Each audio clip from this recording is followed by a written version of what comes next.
आइए देखते हैं, मजा आएगा। पिक्चर चालू करो बे। चलो चलो चलो।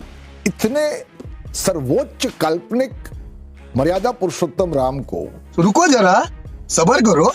एक ऐसे स्तर पर उतार दिया जाता है जहां पर जो लोग ना तो उनकी फिलॉसफी समझते, ना दर्शन समझते हैं, ना मर्यादा का शब्द उसके मायने समझते हैं, हर जगह जय श्री राम के नारे लगाने लगते हैं। कौन है वहां भी जहां मैं समझता हूं जिस चीज के लिए श्री राम मर्यादा पुरुषोत्तम थे उसी का खंडन हो रहा है। ये क्या बात करता है यार।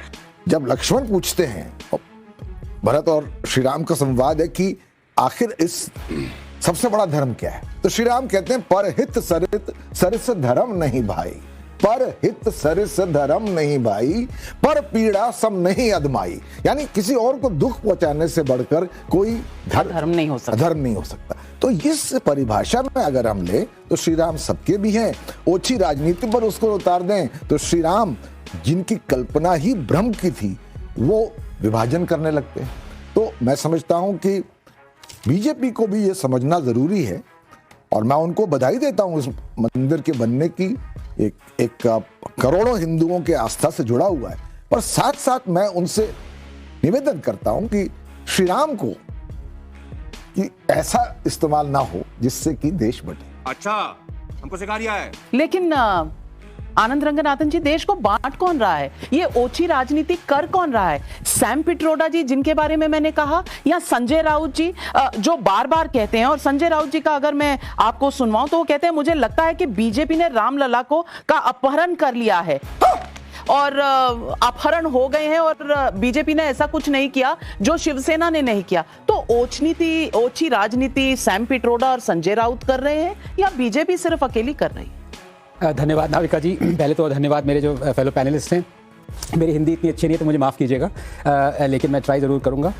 देखिए, ये 500 साल से ओछी राजनीति चली आ रही है। 500 साल से मैं कह रहा हूँ, क्योंकि जो लेजिटिमेट क्राई थी जस्टिस की, उसको अगर आप 500 साल तक नकारेंगे, उसको कंटेम्प्रेरी भारत में भी कहेंगे कि कोई हक नहीं है ये मांगने का भी आपको, और सारे हिस्टोरियंस एक लेफ्टिस्ट प्रवृत्ति के ये कहेंगे कि वहां पे नीचे तो मंदिर था ही नहीं। अभी भी कहते हैं, बात तो सही है, अभी भी कहते हैं कि वहां पे राम मंदिर नहीं बनना चाहिए था, उससे थोड़ा हट के बनना चाहिए था। कई लोग कहते हैं स्कूल बनने चाहिए थे, हॉस्पिटल्स बनने चाहिए थे, हैं? लेकिन वो सब बातें वो भूल जाते हैं जब सिर्फ हिंदू टेम्पल्स की बात आती है, तभी उनको याद आते हैं।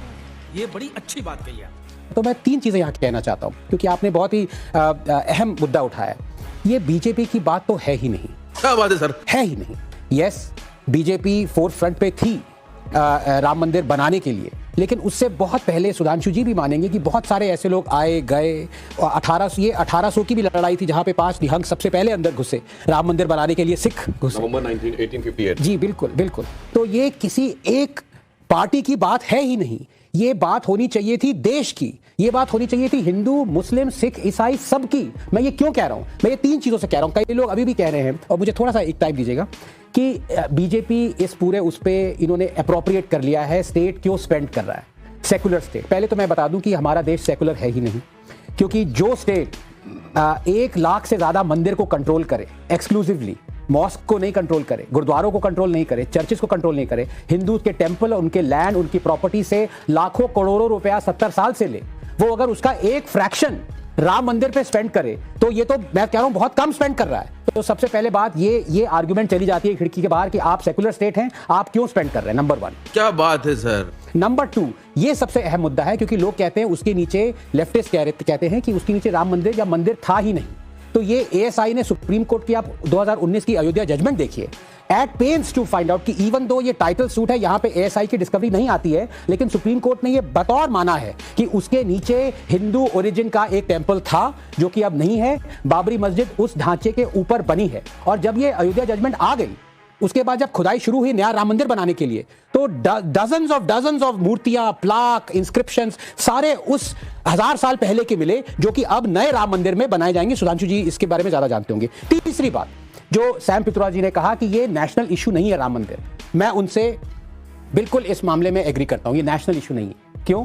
क्योंकि ये सिविलाइजेशनल इशू है।